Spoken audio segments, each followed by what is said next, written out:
We're about halfway through the 2017 portion of the 2016-2017 PGA Tour season, as you know, John. And currently, these are the players that have the most top 10 finishes so far. Jon Rahm and Justin Thomas leading the way with 7. And then you have DJ, Jordan Spieth, and Kevin Kisner at 6. Not shown here, Ricky Fowler, number 5. But of these players, first of all, what's your reaction? What jumps out to you when you see that list of players? That's an interesting list. Dustin Johnson, of course, defending this week. That always comes with a little added layer of pressure and expectation that's hard to do, so DJ will have to deal with that. I feel like Jordan Spieth's game is perking up a little bit. The last couple of times he's teed it up, Jon Rahm can really go, even as a rookie. Doesn't matter what course he's playing, doesn't matter if he's seeing it for the first time, he's dangerous. But to me, the player on that group that I'm most interested in is Ricky Fowler, who I think had the best final round at the Memorial of anyone in the field. He didn't win. Duffner did, of course, but I thought Ricky had the best final day. So that's a nice little kick of momentum heading into this week's event in Memphis and also the U.S. Open as well.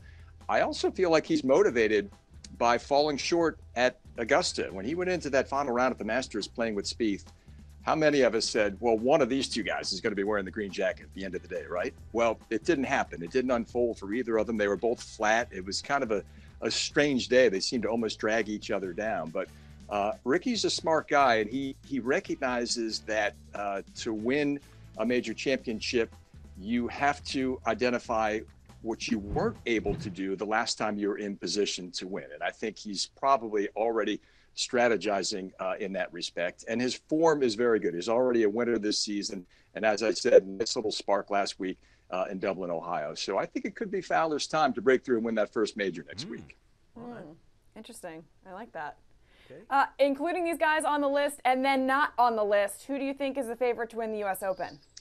Well, it's strange, Alexa, we didn't see Jason Day's name on that list, right? He was such a dominant force in the game last year. Hasn't really had his best stuff, and a lot of it, I think, is due to the personal issues that he's been dealing with. We talked about Phil Mickelson and his stepping away from the U.S. Open to be at his daughter's graduation next week. Jason Day's mother has been bravely battling cancer. She had a malignant tumor removed from her lung.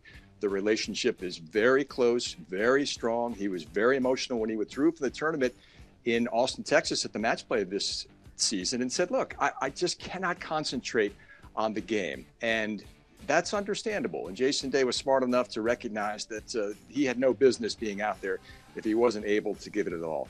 His mom is in a better place now. She's back on her feet. She's back home in Australia, starting to feel a little bit stronger, starting to feel a little bit more healthy. And I think Jason Day, as a major champion, certainly possesses the skills to win the U.S. Open. That's not news.